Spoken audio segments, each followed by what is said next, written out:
Senhor Jesus, amado Mestre, com as tuas bênçãos de paz, agradecemos pela oportunidade, pelo ensejo que se renova para nós, uma vez mais nesta semana que se abre para a nossa aprendizagem e nosso trabalho.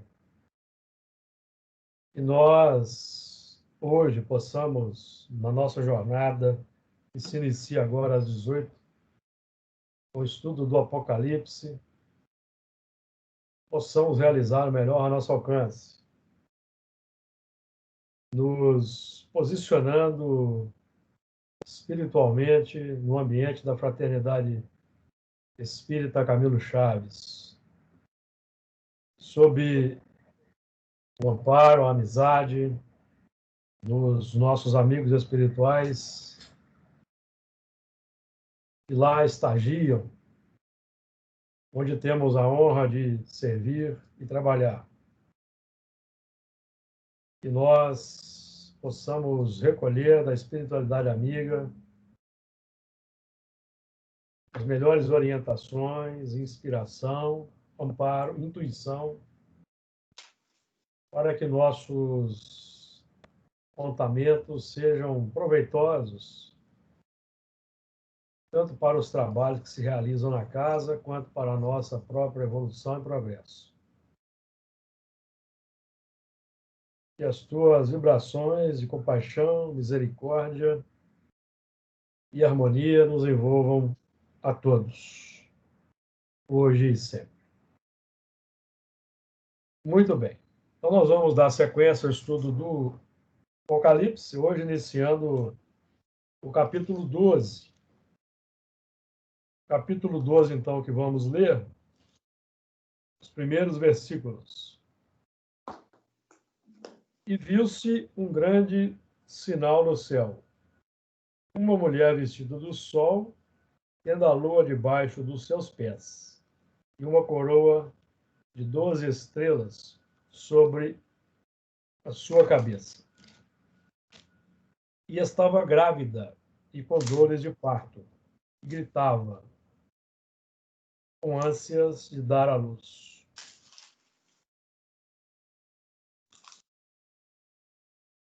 E viu-se outro sinal no céu, e eis que era um grande dragão vermelho, que tinha 7 cabeças e 10 chifres, e sobre as suas cabeças 7 diademas. E a sua cauda levou após si a terça parte das estrelas do céu, e lançou-a sobre a terra, e o dragão parou diante da mulher, e havia de dar à luz, para que, dando ela à luz, lhe tragasse o filho. Então, nós vamos ficar por aqui. Eu vou projetar o texto.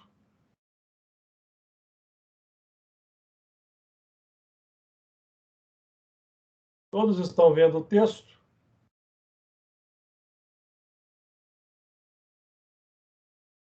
Todos veem?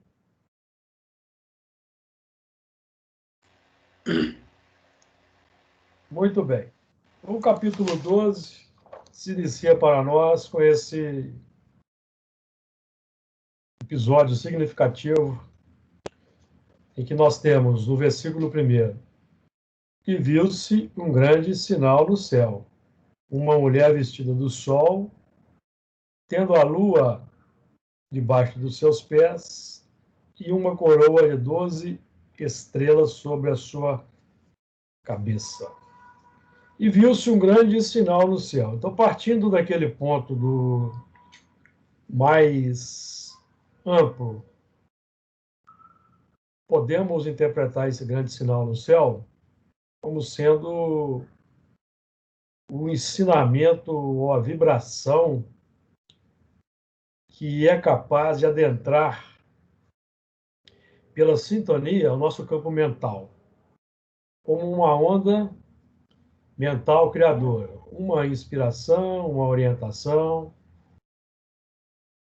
uma nova iniciativa trazida pelos espíritos amigos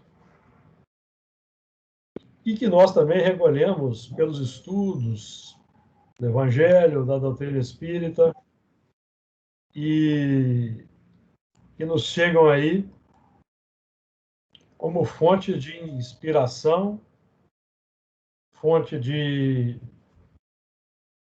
trabalho para a nossa implementação no campo, obviamente, no plano mental e, posteriormente, no plano prático, a partir da formação de novos sentimentos, que é o principal aspecto no que toca, no que remonta ao nosso progresso individual, que é a alteração do plano do sentimento, transformando paixões em virtudes, para que isso desague no plano físico como exemplos, sinalizações de novas coisas para aqueles que nos observam. Viu-se um grande sinal no céu. Estamos aí, então, trabalhando o plano das ideias, o campo do pensamento, para que nós possamos nos renovar espiritualmente. É preciso, inicialmente, mudar a mentalidade. Não há como evoluir espiritualmente compactuando com a mentalidade antiga. Não é possível. Então, é aquele afastamento dos planos materialistas, egoísticos, plenos, para uma mudança de patamar interior. E viu-se um grande sinal no céu, uma mulher. Mulher simboliza o sentimento. Então, nós estamos aí já no plano interior, já irradiando com esforço, com dificuldade às vezes, mas já estamos irradiando novos sentimentos, novas emoções. Isso no plano interior, tá? No plano exterior também nós vamos encontrar a mulher como sendo aí, por exemplo, o cristianismo nascente, o Consolador prometido chegando, no plano exterior, certo? Vestido do sol. Então, o próprio símbolo do plano exterior também, o símbolo da Terra, que é envolvido aí pela luz solar. O símbolo da Terra também envolvido por Jesus e sua luz, o sol das almas. Então, nós temos essas configurações aí. O mundo interior, por exemplo, que deve refletir o sol espiritual simbolizado por Jesus, o mundo interior. E esse mundo interior, obviamente, ele vai alterar o plano social do mundo exterior, transformando-o para melhor. Quando Allan Kardec codificou a doutrina espírita, nós vamos notar que Allan Kardec tinha a perfeita noção de que a doutrina espírita exerceria um impacto no plano social. Que o espiritismo não seria apenas mais uma religião nos moldes tradicionais. Aliás, em termos de religião tradicional, o espiritismo não deveria ser, mas se tornou uma religião até tradicional. O espiritismo deveria ser como na configuração inicial, uma filosofia de vida com consequência religiosa, em que o plano mais importante é a vivência da filosofia. e não o estabelecimento de um culto exterior, nos moldes tradicionais. Então, a doutrina espírita, e o trabalho de Allan Kardec,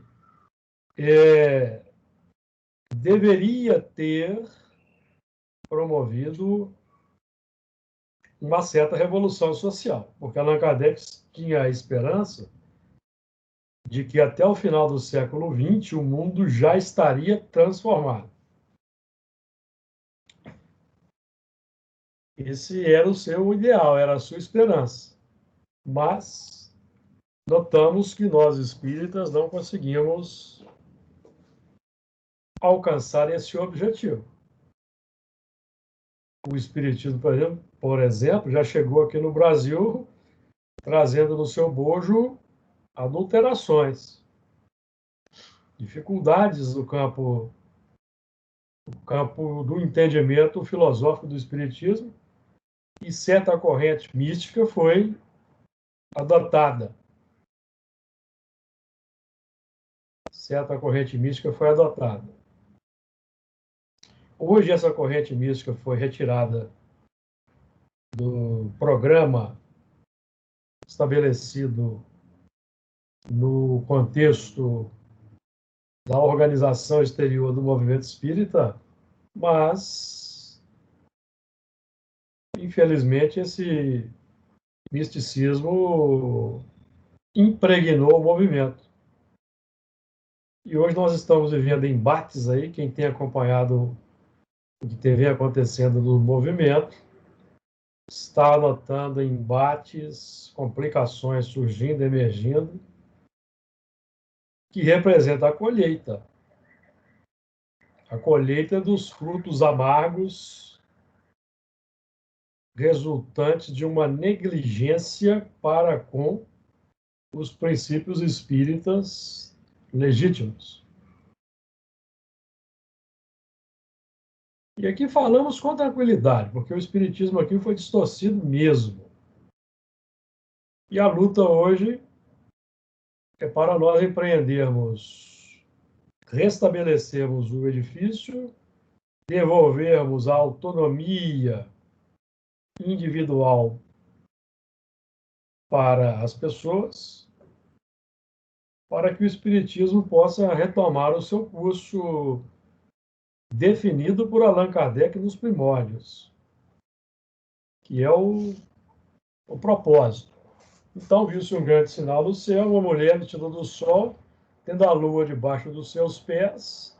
Então é o próprio símbolo da Terra, a Terra aí no plano cósmico, a Terra envolvida pelo Sol, trazendo a Lua a reboque e refletindo, de certa forma, a luz do Sol para a Lua, simbolicamente falando. E a Lua, do ponto de vista filosófico, a Lua define as nossas obras, nossas elaborações. Se nós estamos desenvolvendo o Sol interior, que é o objetivo, a mentalidade nova, que vai irradiar luz a partir da vivência plena, a vivência que vai se tornando cada vez mais plena à medida que vamos nos integrando e nos conformando aos postulados espíritas e evangélicos, o Sol vai produzindo luz de dentro para fora e essa luz vai se refletir na Lua, nos satélites, na obra. Ou seja, a obra que nós vamos elaborar no mundo vai passar a ter uma configuração luminosa. Nós estamos dizendo o seguinte: os hábitos serão condizentes com a nova mentalidade, a vivência, os hábitos, as escolhas. E, obviamente, nós vamos também sermos fator de indução para aqueles que estão na nossa órbita, satélites na nossa experiência física, familiares, companheiros de trabalho, amigos, que vão passar a receber, direta ou indiretamente, de forma exterior ou de forma interior, os raios da nossa influência, do campo psíquico para o campo exterior. Tendo a lua, viu-se um outro sinal no céu, uma mulher vestida do sol, tendo a lua debaixo dos seus pés, ou seja, a lua debaixo dos pés, os pés como sendo bases, e o que está debaixo dos pés significa que está sob o nosso controle.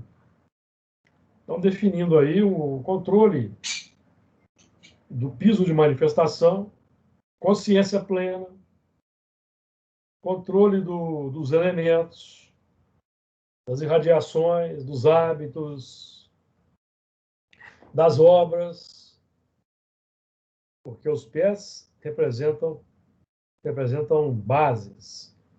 Tendo a lua debaixo dos pés e uma coroa. A coroa representa o poder que nós já desenvolvemos por sermos espíritos milenares e já tendo vivido inumeráveis existências terrenas, então nós já frequentamos diversos ambientes, civilizações e até mundos pelas reencarnações e trazemos então uma configuração interior simbolizada pela coroa que nos dá poder, nos dota de poder de ação no mundo. Uma coroa de recursos intelecto-morais ampliados que já trazemos. Isso para nós não é novidade.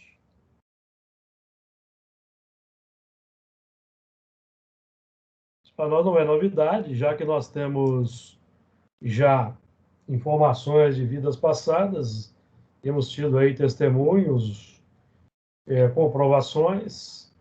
Então, isso para nós é um ponto pacífico. Uma coroa de 12 estrelas, 12 aí simbolizando de dentro para fora, de fora para dentro, as 12 constelações do zodíaco, onde a Terra passa no seu périplo em torno do Sol, recebendo irradiações astronômicas aí de toda a ordem dessas constelações, desses sóis, dos mundos que orbitam essas constelações. E no plano social, do contato social, já do nosso campo de ação, as 12 estrelas como sendo também de um plano, partindo de um plano ampliado, as 12 tribos de Israel, os 12 apóstolos, em que nós estamos sob cujo amparo, ou sob cuja influência, nós que estamos positivamente matriculados na Escola Espírita Cristã, estamos trabalhando. Nós trabalhamos sob, evidentemente, isso não é novidade, sob a direção desses apóstolos, dos profetas, e, em última instância, de Jesus.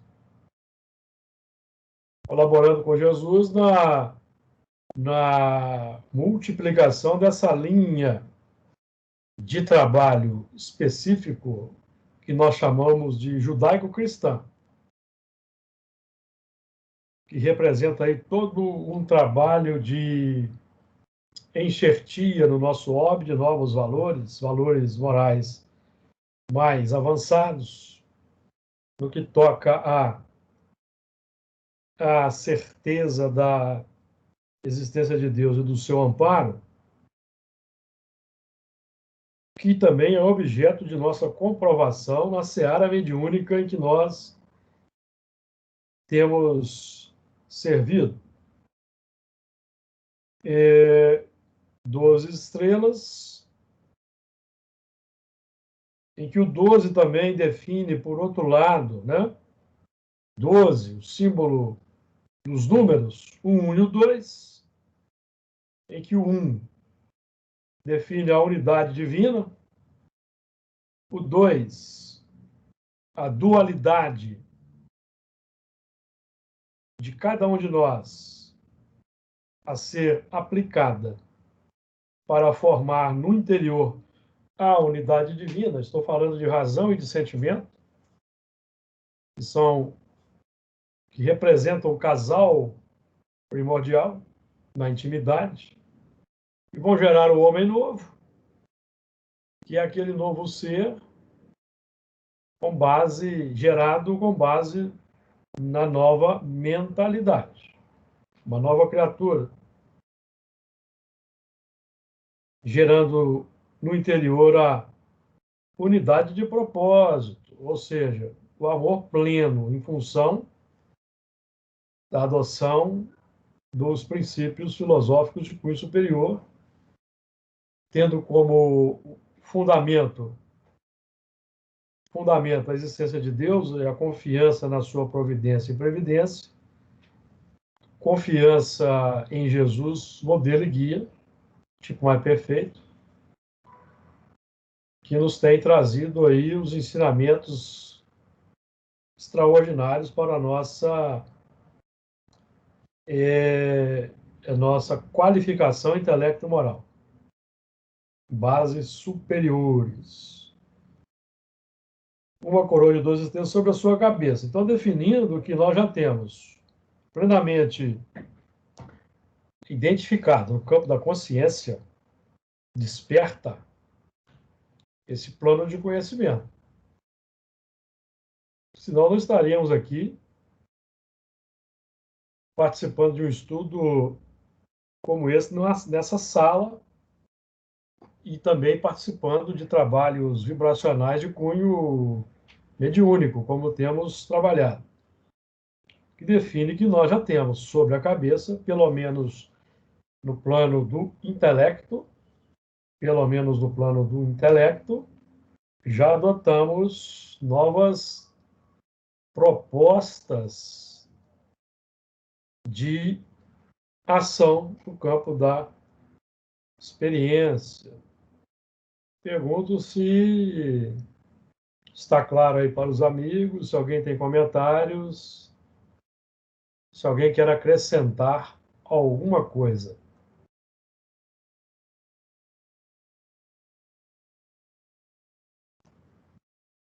Não? Podemos avançar para o versículo 2?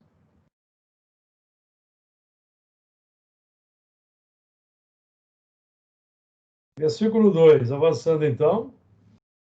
E estava grávida, com dores de parto, e gritava com ânsias de dar à luz.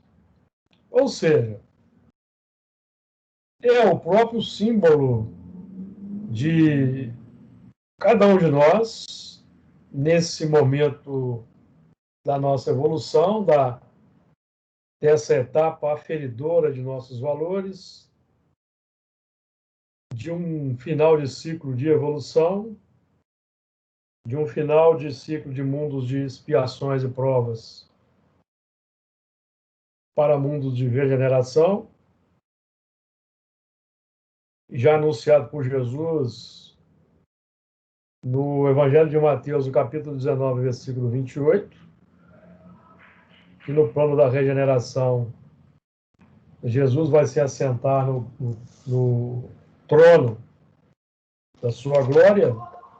Vou buscar aqui o versículo, Mateus 19, versículo 28, nós vamos encontrar assim.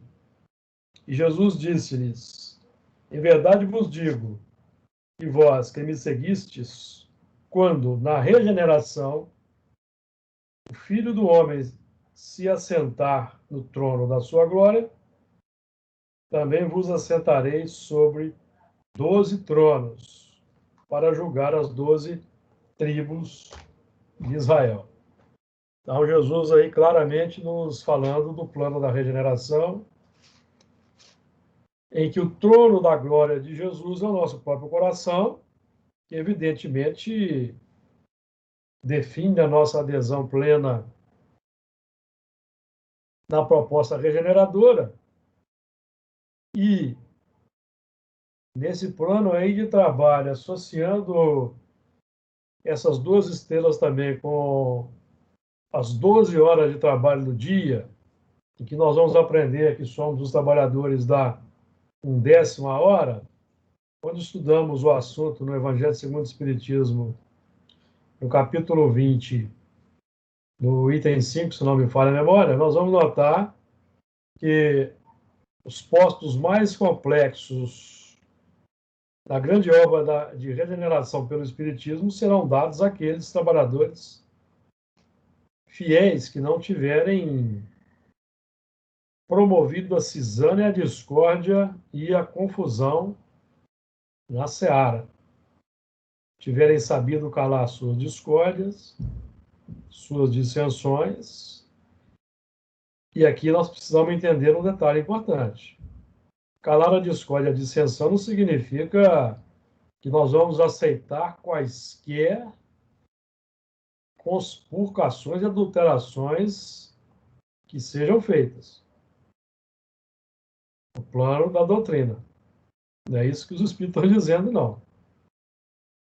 Porque nós vamos lembrar que quando os hebreus antigamente conspurcavam, adulteravam o ensinamento, o que acontecia na sociedade hebraica? Deus chamava o profeta para chamá-los à razão.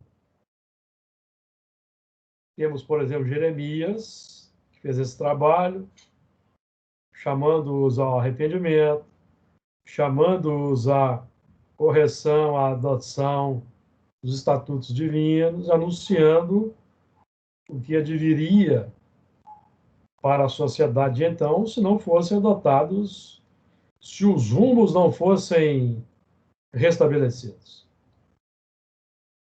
Então, isso é importante considerarmos aqui. Infelizmente, temos tido muita complicação aí no campo, na seara. Seitas têm surgido dentro da seara espírita e é preciso que isso seja dito. Mas sem inimizade no coração, sem ódio, mas é preciso, meus amigos, que nós estejamos atentos. Nós não temos autoridades eclesiásticas, não temos papas, sacerdotes, então nós não temos que temer sanções, punições, excomunhões, por aí vai. Nosso compromisso é com a doutrina, o evangelho e seus postulados nobres. Foram legados por Allan Kardec. Não podemos ser coniventes com a impostura, com a hipocrisia e com a disfarçatez. De acordo? Certo, amigos? E estava grávida. Gravidez, então nós já somos nós aqui nessa transição, cheios de valores morais edificantes, grávidos, ou seja, a criança querendo nascer, mas nós ainda cerceando esse nascimento em função de interesses pessoais, interesses outros, seja lá por medo de perdermos certas prerrogativas, ou certos cargos, ou certas posições de destaque, até no próprio movimento. Então, vamos sendo coniventes, deixando as coisas acontecerem. É importante que a nossa indignação ou a nossa inconformação hoje seja como aquela inconformação de Jesus, ou seja, nós vamos alertar, mas principalmente vamos agir, praticando bem o amor ao próximo. Mas quando formos chamados à posição, seja o nosso falar sim, sim e não, não. Para que nós não continuemos, meus amigos, a dar campo aí às complicações do movimento espírita.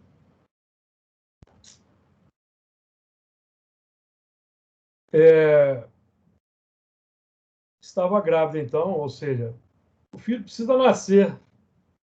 O movimento espírita, quando nós estudamos no primeiro capítulo do Evangelho segundo o Espiritismo e constatamos aquela informação e define que o Espiritismo é a alavanca de que Deus se serve para fazer com que a humanidade avance, nós vamos constatar que por causa dessas adulterações, interpolações e complicações que se instalaram, a humanidade não avançou. O Espiritismo não exerceu o seu papel. Exerceu? O Espiritismo é uma doutrina abstrata, meus amigos. Está nos livros, está nas prateleiras, está nas bibliotecas. Os que vamos acionar a alavanca somos nós. Dia a dia, no cotidiano, na prática, na vivência. Então, nós somos os elementos que atrasamos o progresso da doutrina, em alguma medida. Em alguma medida nós atrasamos. Porque o Espiritismo hoje é pouco conhecido, não é? Ou é muito conhecido? Eu creio que seja pouco conhecido, não é? Pouco conhecido. Nós temos visto até certo movimento, certa conjugação de mentalidades espíritas com movimentos fundamentalistas. Temos visto isso.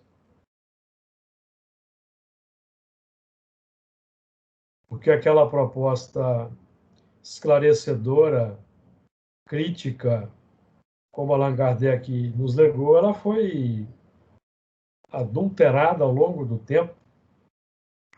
E o Espiritismo ganhou foro de religião tradicional. E, numa certa medida, com uma organização semelhante à da Cúria Romana. Mas eu estou vendo que o Luiz está querendo falar. Pode falar, Luiz. É só enfatizar o que você falou, com relação ao espiritismo nas prateleiras, né? Nós mesmos, né, como que nos chamamos de espíritas, né? Mas ainda conhecemos muito pouco, né, da obra, né? Que foi codificada por Allan Kardec.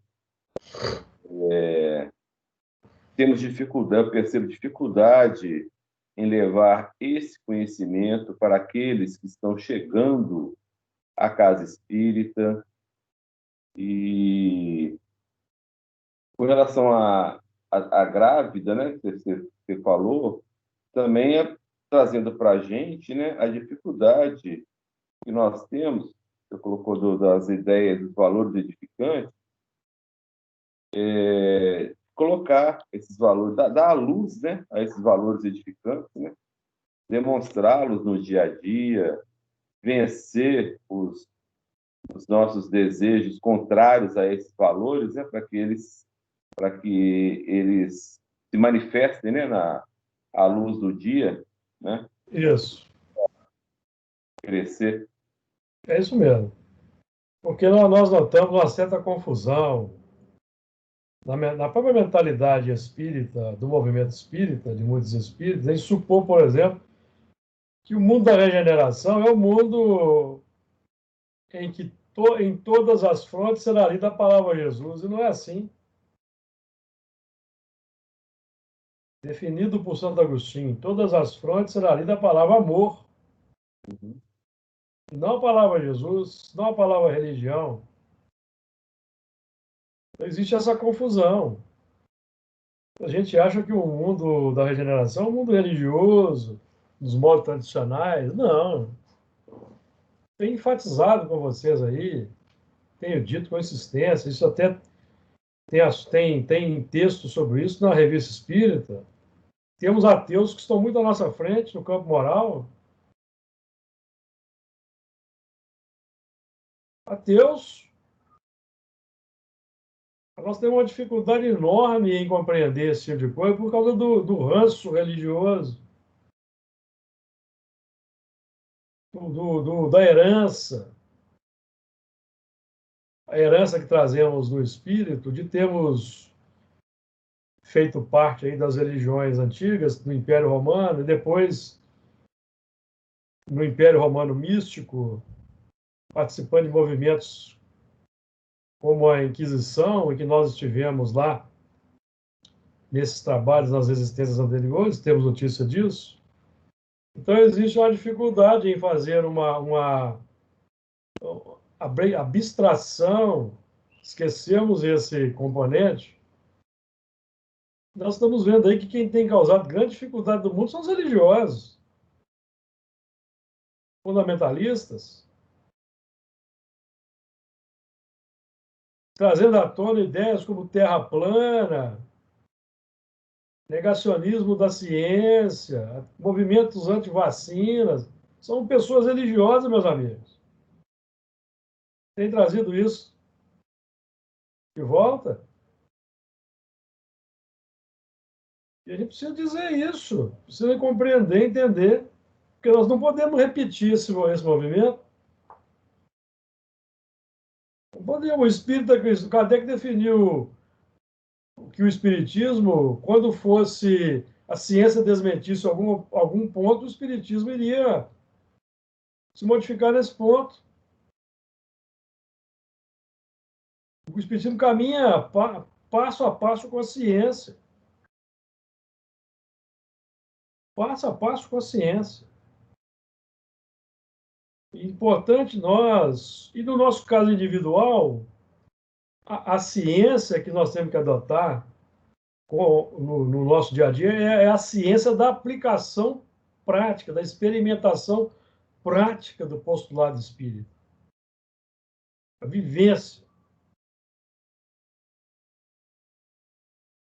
no dia a dia.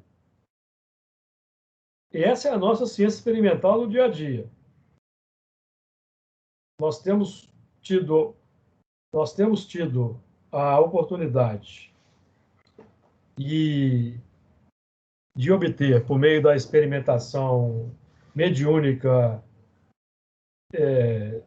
científica que temos realizado nas segundas-feiras, temos obtido provas extraordinárias, informações espetaculares aqui do nosso passado. Impactantes. Impactantes. Então, tudo isso para nos dar aquele estofo de retaguarda em nível de confiança plena para pegarmos o arado e sair a campo. E não para ficarmos aí presos a instituições, esquemas de instituições que vão nos mantendo numa inoperância dourada, engessando a mentalidade, num movimento de transportar vasos pelo templo, enquanto que o serviço essencial, o trabalho essencial de levar o espiritismo à praça pública para as massas vai sendo deixado de lado.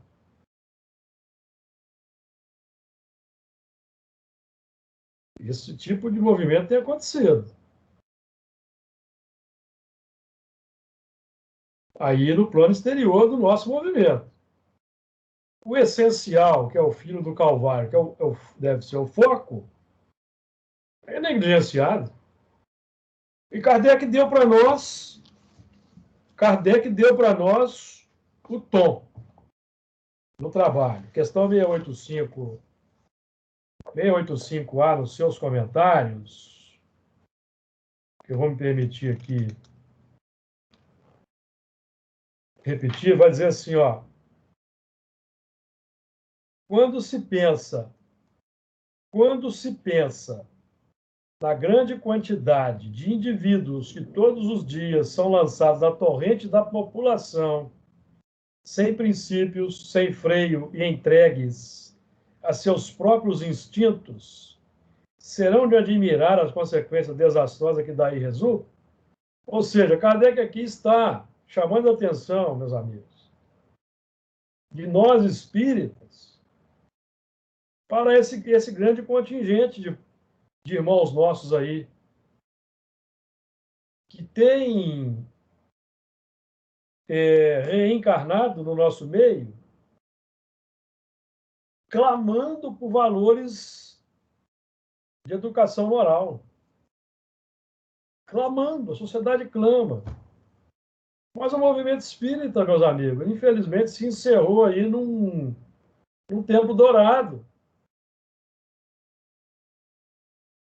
em gabinetes luxuosos,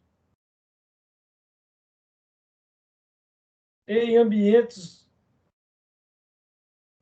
aveludados, onde os seminários de grande pompa são realizados. Enquanto que o povo em volta jaz à míngua das migalhas que caem da mesa dos seus senhores.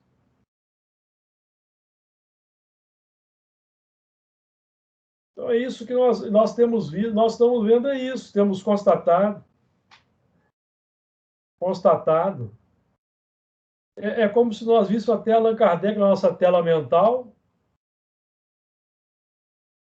de certa forma entristecido, porque o movimento espírita se tornou um sistema filosófico de cunho de diletante, aplicado nos gabinetes. E aí os elementos ficam discutindo o sexo dos anjos nos gabinetes. Ah, Jesus teve o corpo fluídico. E insistem nessa tese, disseminando complicações do movimento espírita.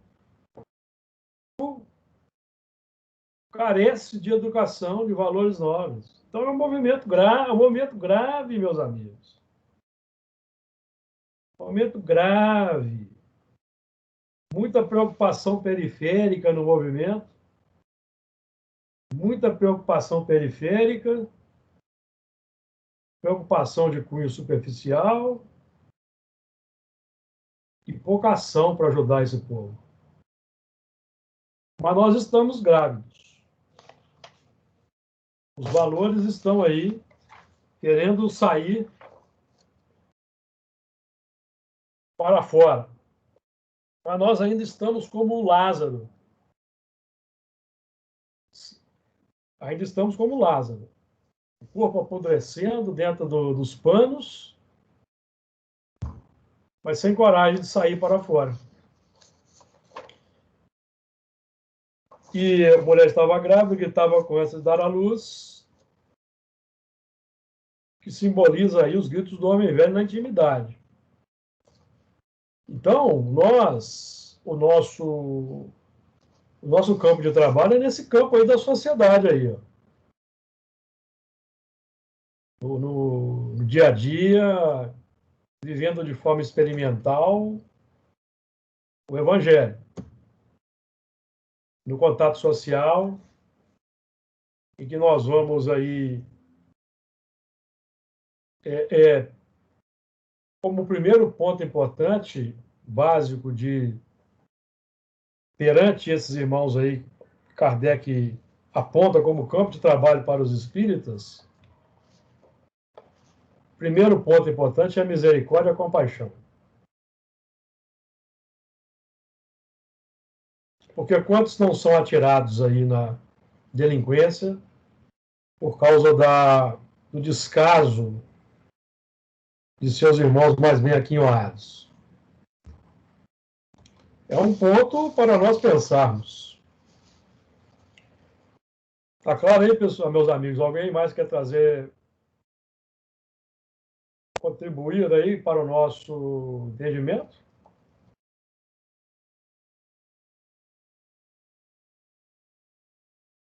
Versículo 3. E viu-se outro sinal no céu, eis que era um grande dragão vermelho, que tinha 7 cabeças e 10 chifres, e sobre suas cabeças 7 diademas. Parece até um paradoxo. Nós acabamos de trabalhar aqui o versículo 12, em que nos traz o registro do versículo 1, evidentemente, traz o registro aí de um grande sinal no céu. Mas acontece o seguinte: esse outro sinal no céu aí,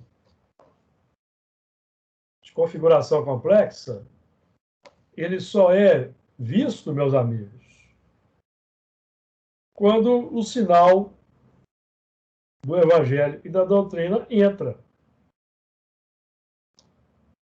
Aí nós vamos identificar a nossa condição interior, que é o que nos trouxe até este momento, este patamar,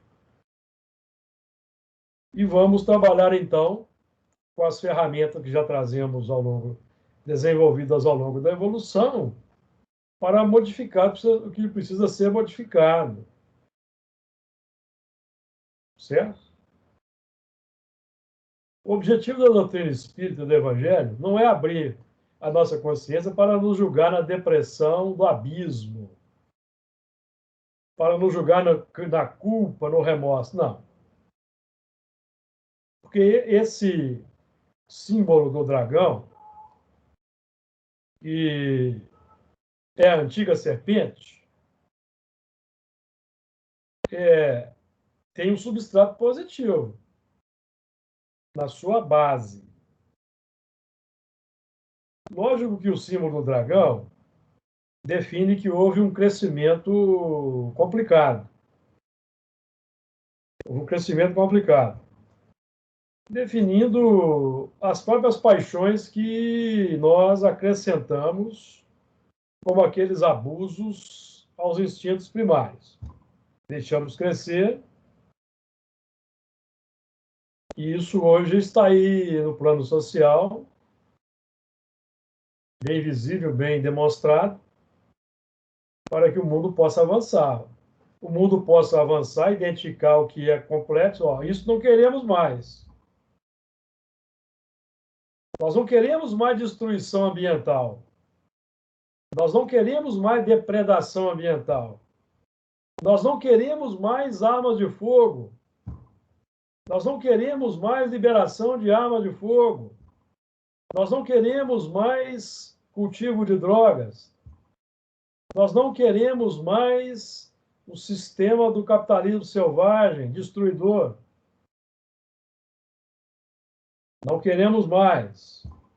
O espírita cristão, por definição, não quer isso mais. Por definição. Certo? Pelo menos deveria ser assim. Mas acontece que é a luta do mundo novo com o mundo antigo. O sistema antigo com o sistema novo. Por isso vemos as dificuldades que vemos no mundo. Certo, meus amigos? Falsos profetas. Jesus já alertava: surgirão falsos profetas que enganarão a muitos. E esses falsos profetas estão em todas as áreas. Na ciência, na política, na religião, todas as áreas. Temos falsos profetas. Então nós precisamos definir o que nós queremos para o mundo. Nós queremos um dos moldes como a doutrina espírita já aponta para nós, ou nós queremos o continuismo do que vemos? O Brasil é campeão no assassinato contra elementos LGBT. É um dos campeões em assassinato de mulheres. E vai por aí afora. Mas nós batemos no peito, nós espíritas batemos no peito, dizendo que o Brasil é a pátria do Evangelho. Vai entender um paradoxo desse? Uma contradição flagrante dessa? O Brasil não é a pátria do Evangelho. É, se, no muito, um projeto para que seja a pátria do Evangelho. Projeto. E, no presente momento, muito longe de ser concretizado. Muito longe. Porque não é esse tipo de mundo, de sociedade, que encontramos no Brasil, que representa o ideal de Jesus para a sociedade. Não é mesmo. Então, nós precisamos ter esse choque de realidade, meus amigos. O objetivo aqui é desafiar o pensamento crítico. É o meu objetivo. Não é impor minhas ideias particulares, não. É desafiar o pensamento crítico. Para que saiamos da zona de conforto. Possamos operar, colaborar com os espíritos efetivamente para que o Brasil se torne mesmo a pátria do Evangelho no futuro. Mas o que é urgente é que o Evangelho se torne a nossa pátria hoje. Que o Evangelho se torne a nossa pátria hoje. Que o Evangelho encontre guarida no nosso coração. E, para nós espíritas cristãos, está definido na questão 171 que não deve haver egoísmo, nem iniquidade, muito menos ódio e condenação do próximo. Questão 171 do Livro dos Espíritos. Só entre os egoístas se encontram a iniquidade,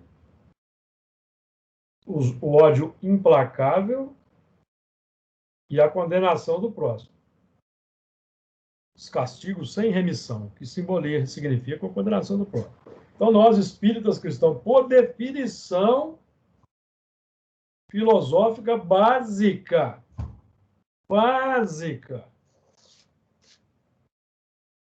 não podemos cultivar iniquidade, egoísmo e ódio no coração, meus irmãos.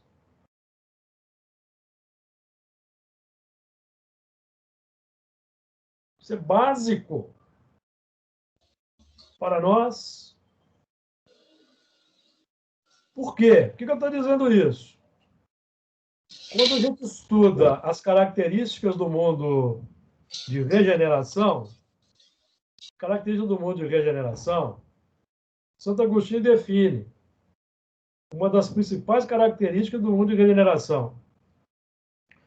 Nos mundos regeneradores, perfeita equidade preside as relações sociais. Ora, se o nosso coração é fonte de iniquidade, nós estamos trabalhando contra o advento do mundo de regeneração. Por uma questão matemática simples.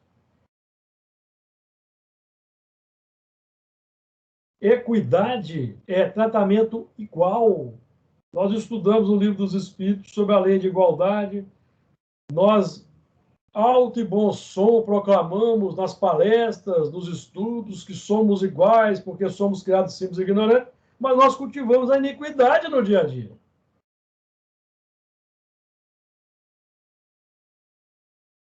E vamos lembrar com Moisés que a iniquidade será visitada, a iniquidade dos pais será visitada nos filhos na terceira e quarta geração daqueles que me aborrecem. Ou seja, nós iremos retornar para combater a iniquidade no coração. Então é importante, porque nós estamos grávidos dos valores do Evangelho, dos valores cristãos, com ânsia de dar à luz, mas tem muita gente abortando o seu filho novo. Ou tem muita gente dando à luz a um filho teratológico.